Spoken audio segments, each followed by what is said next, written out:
In the mood for another beating?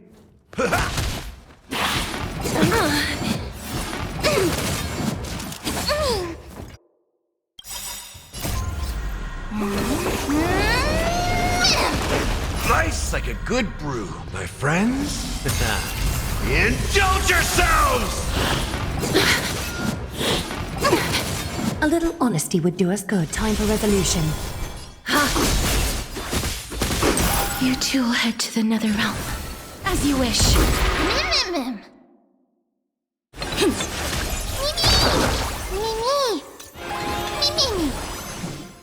Wilt here.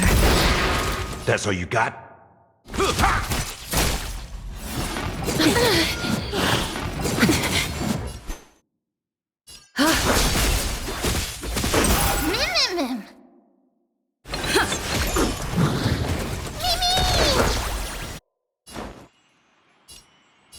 Time to mix things up! Life is not so fragile. As you wish.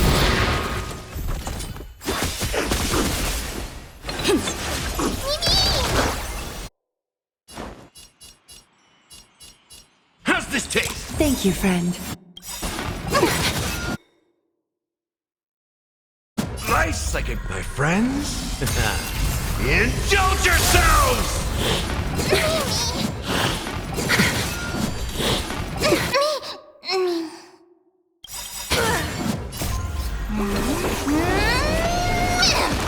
Countless threads, all within my grasp. Thus our fates become one. All light to be revealed.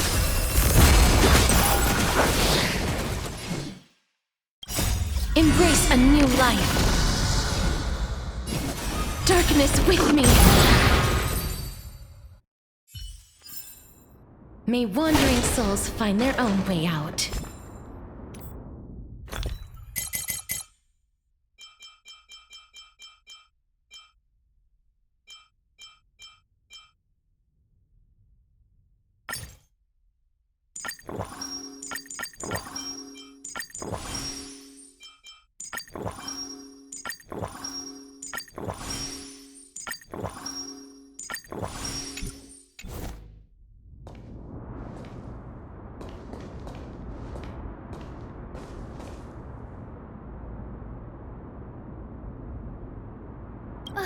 Really now?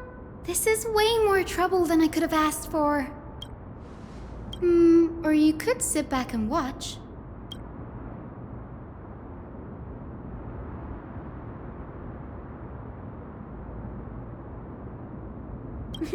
I'm kidding, Danny. Lend me a hand, pretty please? All right, now let's get him!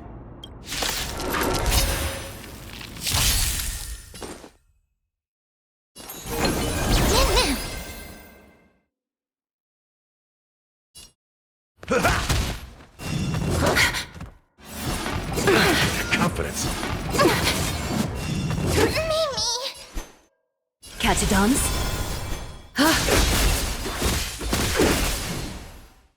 As you wish.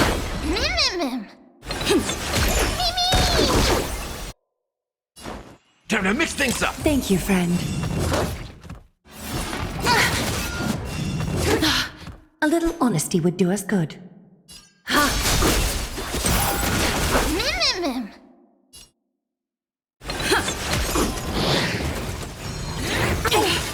Please cherish this time. Wilt here.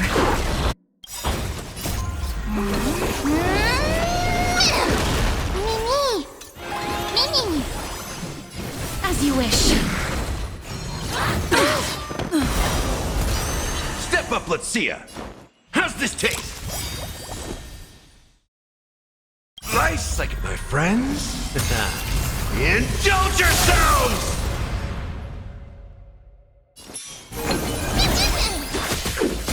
Is that fear I sense?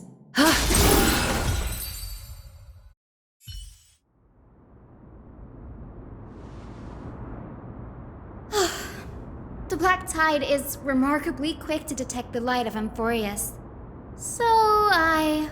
Or rather, the blessings of the Sky Priest in me, might have unknowingly called them to me.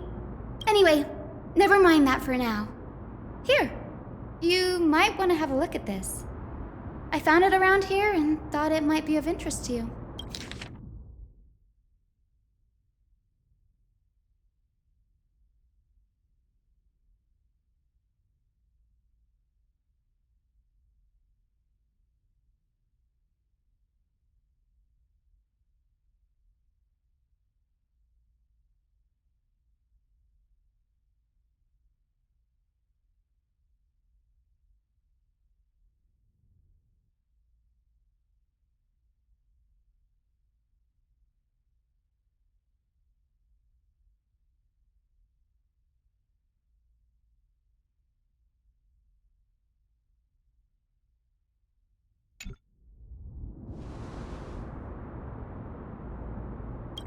This is new. I didn't know Professor Anaxa was researching the sky. He's never mentioned anything about it. Might is an understatement. Anaxa has never been one to venerate the gods, nor has he ever found it within himself to put any faith in the prophecy. People have come to think of him as a heretic, even in a place as liberal as the Grove.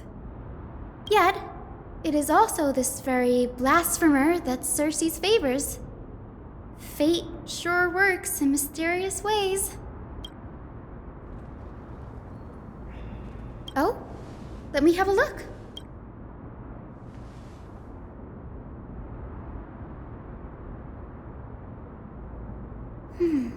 By the looks of them, these scrolls are records of two conversations that took place in the same setting, one after the other. Sure, go ahead. The Grove of Epiphany is home to 7 schools of thought. While all 7 schools are founded on the ideologies of Thalesis, the first scholar, each is unique in its own way. Among them, the Venerationists revere and worship the Titans the most. As the sage of the Venerationists, Euthyphro has always been at loggerheads with Anaxa. If we were to place the 7 sages on the scales of Talanton, Anaxa and Euthyphro would be placed on opposite sides to achieve balance. Nearly everyone in Amphorius has heard the story of the skyships by now. Aquila's stature is loftier than the heavens, and their divine retribution is merciless. That's why it's no use building giant skyfaring ships. Oh, but I do wonder if a supercharged mini Treevee cannon could slip past their watch.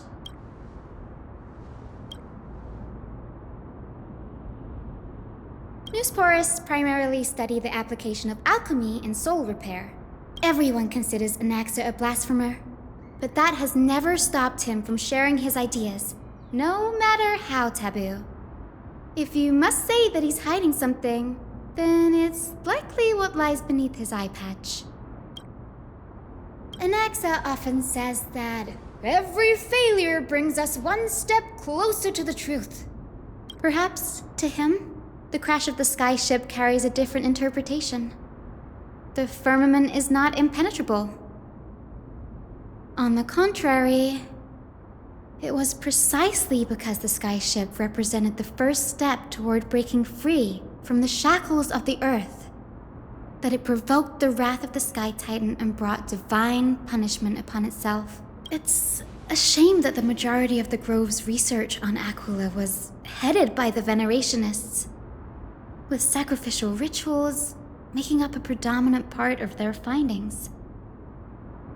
Discourse about more esoteric subject matters in relation to Aquila dwindled even further after the skyship incident. So much so that even this scroll is completely new to me.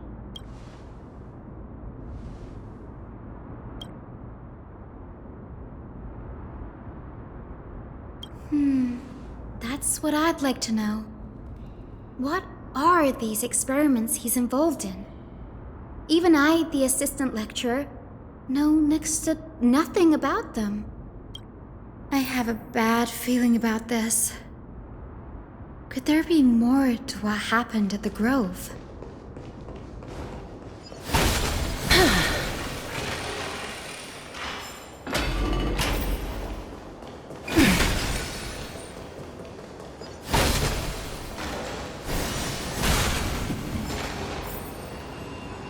This is the Library of Philia, a place where the Grove stores its collection of tomes.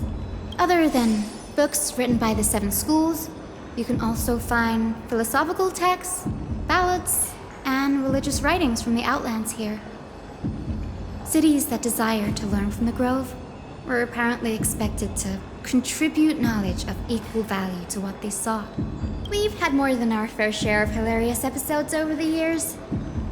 For instance, it's said that the Erythrocheramists once borrowed a manuscript from a certain author, but ended up returning a copy instead of the original. What's more, the original manuscript was supposedly then hidden here. Nice?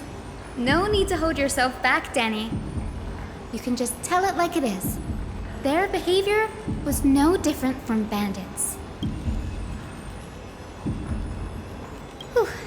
You've got me there. Some said you couldn't even find a dictionary in Castrum Kremnos, so I guess they were spared. There are too many books in the Library of Philia. Flipping through them all will take too long. Why don't we use the Biblioslate to search for the texts we need? We can bring them back to Akama for reading after that.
In here. Whoa. Are these all complaints about him? I can already see what they must have written. Anaxa has no respect for the gods. His very existence undermines order in our society.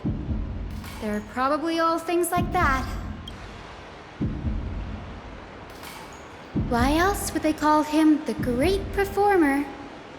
When Anaxer established his school of thought, the first thing he apparently did was read his own work to everyone. Are the Titans truly an accurate reflection of what humans think gods should be?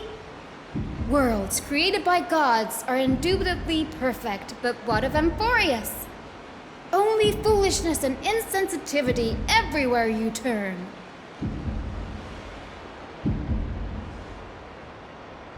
They marched him straight to the seat of judgment before he could finish. Though what he took on in the end was more of a debate than an actual trial. He had to address every one of the scholar's allegations, or face expulsion from the Grove. The first allegation was... Do you agree that since the Titans created the heavens and earth, so the mountains, rivers, and seas must likewise be their creations?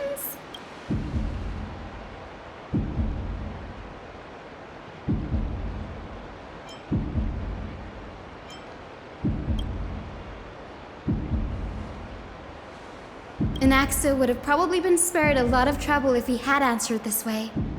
Instead, he quoted past instances of the Flame Chase journey and posited that humans have the potential to take over the divinity of Titans. Needless to say, his critics didn't take kindly to his answer, so they followed up with a second allegation.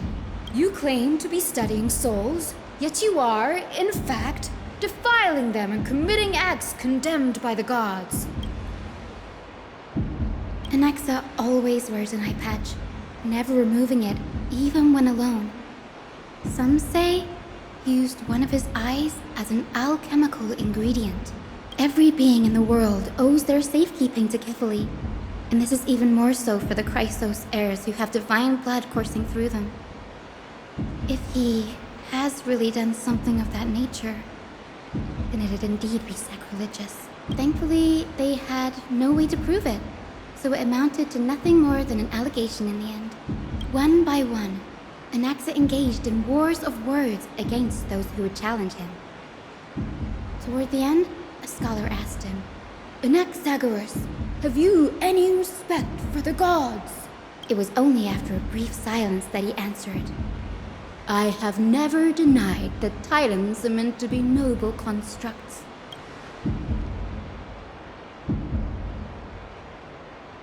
Yes, I'm not sure how that controversy was eventually resolved, but what's for certain at least is that Anaxa was allowed to stay in the grove where he continued his research, despite being regarded as a heretic. By the way, this stack of complaint letters has reminded me of a place in the grove. We may find clues there that aren't on the teleslate. I'm talking about Anaxa's alchemy lab, hidden between the cornerstones. It's a well-kept secret. Among the 7 sages, excluding the nominal chief sage, each has a private sanctuary where they can conduct research undisturbed in their free time. Even the administrators of the Library of Philia are restricted from accessing those places and documenting the sage's research. But with the grove in this state, I'm sure Anaxa won't be mad even if we sneak into the lab for a short while. Right?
This is the place, but where is everything? Materials for alchemical experiments, matrix diagrams, and even the seal to the lab.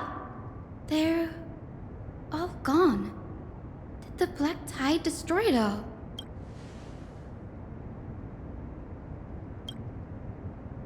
No, not even close.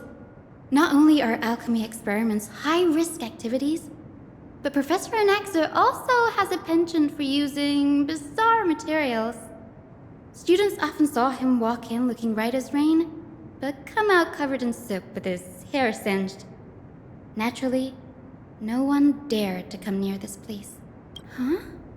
That bookshelf over there seems to be the only thing still intact.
What's going on?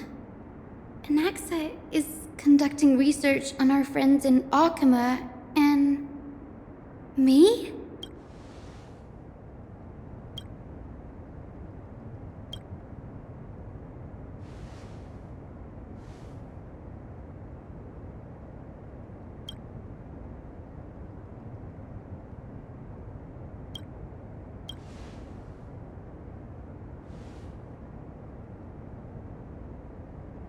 It wouldn't have been so strange if he had focused only on Cassie, given her own curiosity about her origins.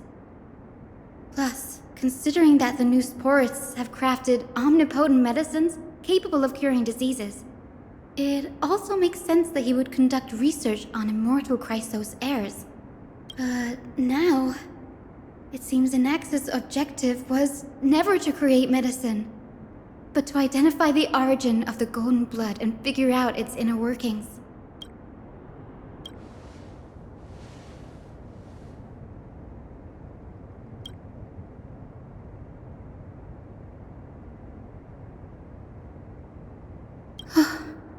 Danny, look at this. I have a bad feeling about this.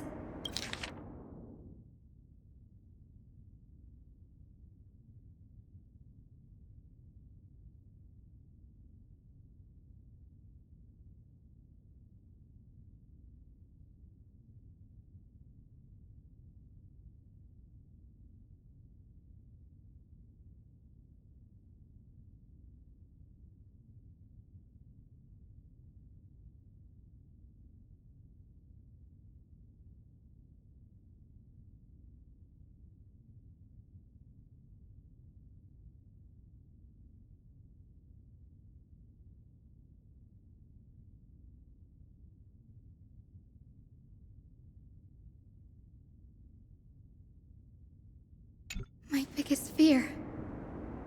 It's come true. After going through his notes, I think I can piece it all together now. Anaxa was carrying out experiments on soul transmutation. Yes, this is what he was secretly conducting research on. Something he had to keep hidden from others. Compared to his public speeches, this is the real blasphemy. Oh, I just thought of something. Do you remember? When the Black Tide was approaching, the Grove had planned to send Circe's core flame to a safe place. But an accident happened along the way, and Anaxa lost his life in the process?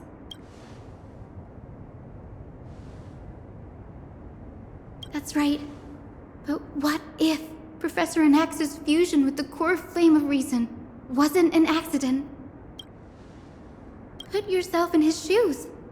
Knowing that the Black Tide was closing in and your time was running out, what would you have done?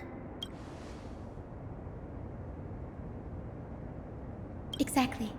When the Black Tide came, the true reason Anaxa headed to the Luminary Throne was to transmute and fuse himself with the Titan's core flame. No. Judging from how he reacted after the event, the results came as a surprise. Maybe he failed to consider the possibility that Circe's would make a similar decision. The manuscripts detailing all the alchemical formulae have been taken away. His research is still ongoing. Like what? There's only one Titan left in the world now. No. No way.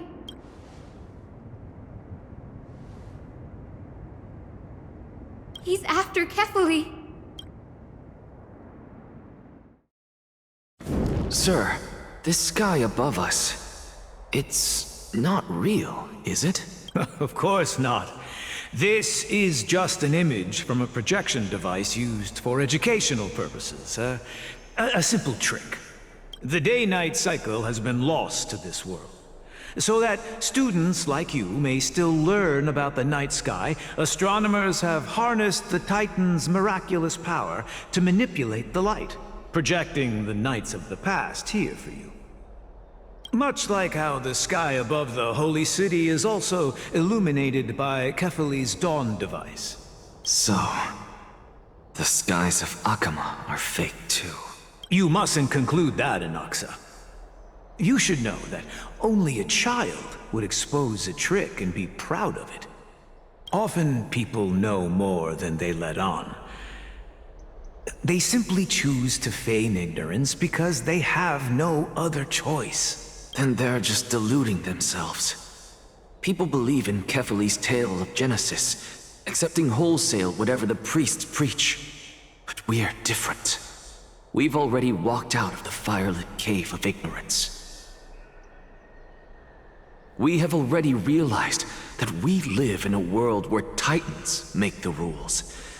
Even when we look at the sky, we're only seeing what they allow us to see. Rather than gazing at this mockery of a night sky fabricated by them for the rest of my life, why shouldn't I be the one to take control of the projection device instead? So much time has passed since you sowed the seeds of doubt in my heart, child. Many a night, I find myself penning down all my theories and wild ideas, only to burn them to ashes when I open my eyes in the day.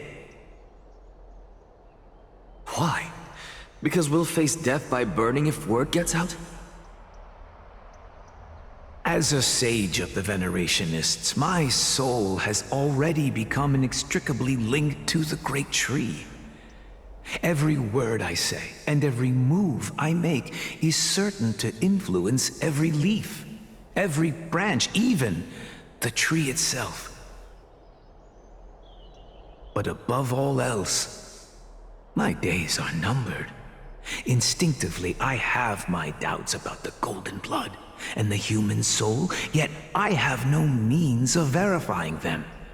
The golden blood in my veins is woefully thin, and I am loath to waste what little time I have left obsessing over a hypothesis that cannot even be proven in the first place. But I can, sir. I can do it for us. The time is right. Give me all that I need, and I shall accomplish this grand feat on your behalf.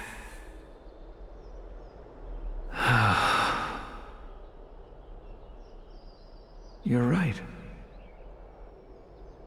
I shall do just that.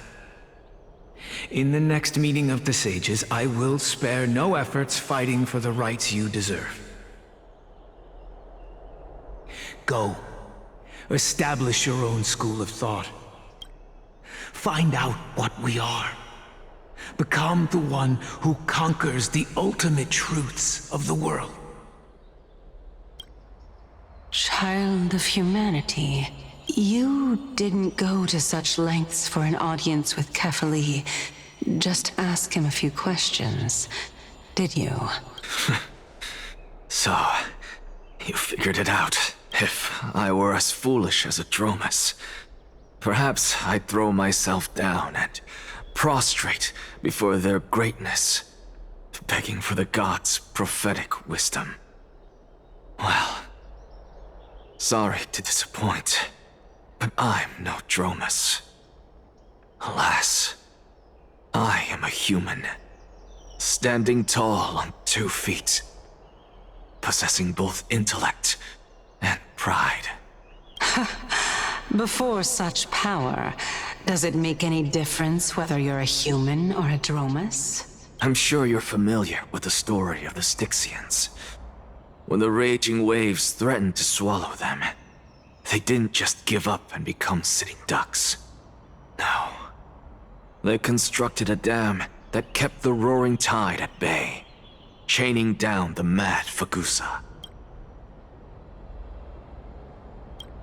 They call me a blasphemer, Xerxes. But that doesn't mean I deny the existence of gods. It's just, as I see it, Titans are simply a force that mankind has yet to find a way to tame. Oh? If power that rivals the Titans is what you crave, why not conform to the prophecy and brave the trial? Why stop at harnessing the power of the Titans when I can do so much more? The source of life is what I wish to grasp, to understand what makes up the soul, and to learn what we really are. Thanks to you, I've had the chance to personally verify, in more ways than one, that the soul indeed ceases to exist in death. But where there is death, there is life. And where there is an end, there must also be a beginning. How then is a soul born? That was the only unknown variable left in my calculations.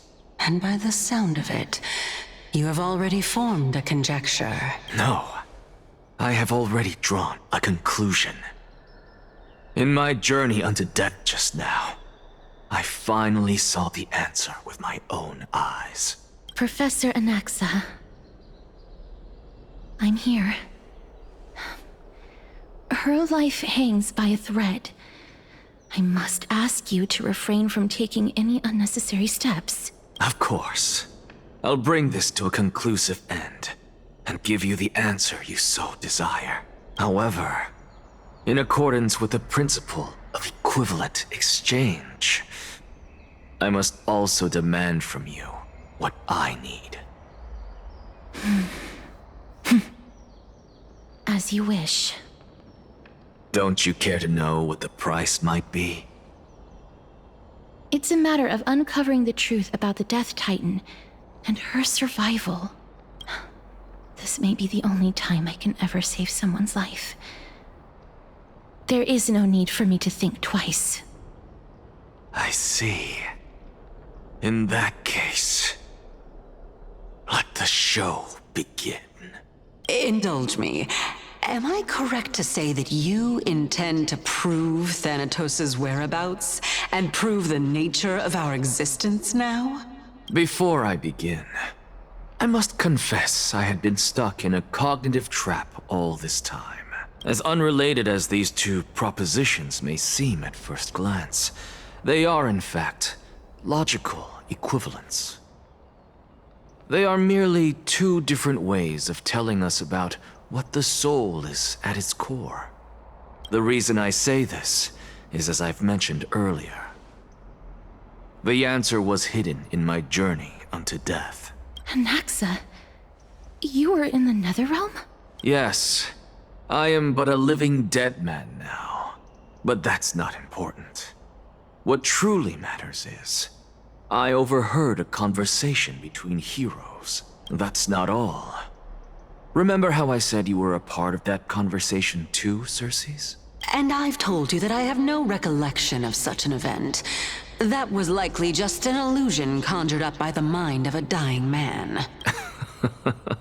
Of course you would remember, because that wasn't you. That was Calypso, one of the 7 sages of the Grove. Calypso? That's the name I made up on a whim when speaking to this girl. How do you know of it? And surely you jest. Don't you think I, of all people, would know if that were the name of one of the 7 sages under the shade of my tree? Don't you claim to know the Grove's past like the back of your hand? It seems you've lost even the memories seared into your soul. Use your head, Circes. Since all of this took place in the realm of the dead, it stands to reason their likenesses are of souls from the past. The living cannot step foot into that world, so who could they be? Think about Calypso. Why does she share your likeness, yet you have no idea who she is? The answer is evident, is it not? Those fallen heroes are the mortal incarnations of the Titans before their ascensions to godhood. The gods aren't master creators born out of thin air, and they are no different from humans, because they all evolved from one.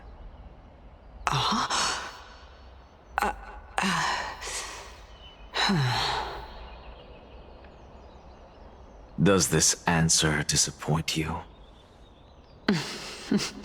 Yes.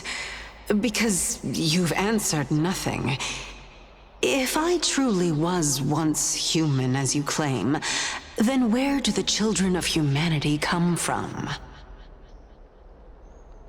Even on the off chance that you speak the truth, this brings us no closer to grasping Thanatos' whereabouts. How are we to find them? I knew you would say that. But it matters not. I know what I'm doing. Actually, why don't we have this supreme being standing before us tell us everything? You can revive a Titan? Humans cannot return from the dead. Neither can gods. But all we need to do is look at this from a different perspective, and the problem will resolve itself. The solution is simple. Just like what you did to me. If I'm reborn as Kefali, I can rebuild the world and all within it as they once did. Simple, is it not?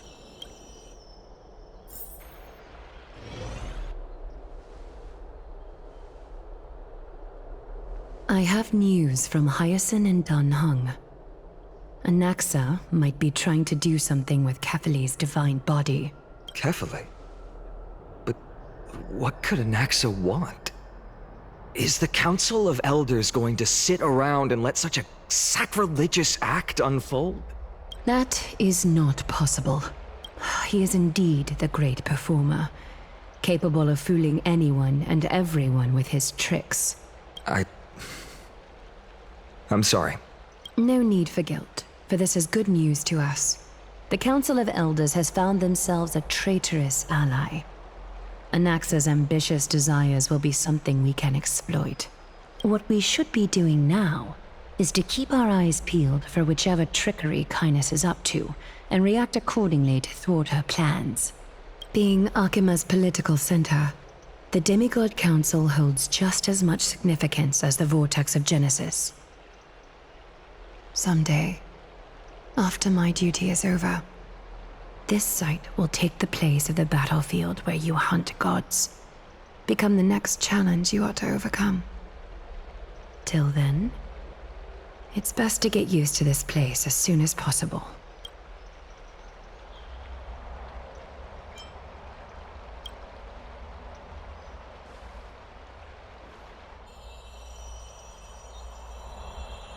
Preposterous! The Christos heirs only have their standing because of the Council of Elders! How dare they trample over it! It's been a while.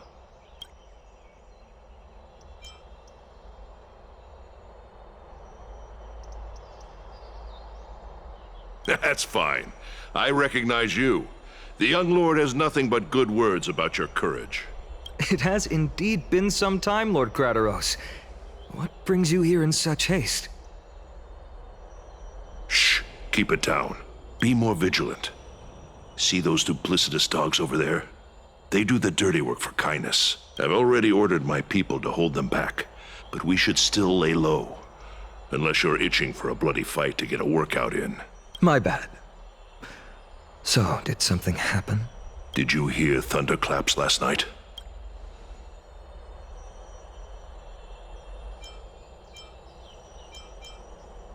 Thunderclaps are beacon signals of strife. They are a message from the young lord. He threw a spear bearing several words at Akama. Watch out.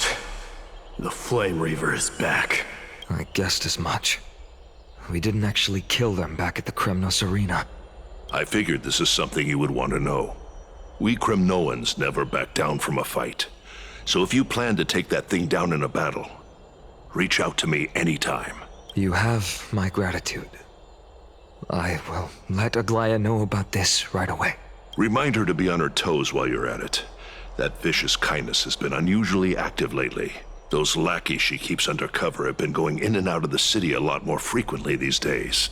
Some even seem to be getting Kremnoans to defect to the council. That's her. Looks like you can see it for yourself. We should get back. Thank you for the intel, Lord Crateros.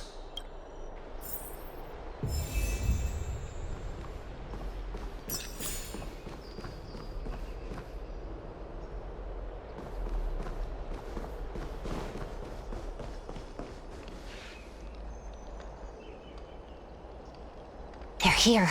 The Chrysos heirs are here. Oh, I should have gone back home to fetch a sacrificial vessel, some floral crowns, and frankincense to burn and offer.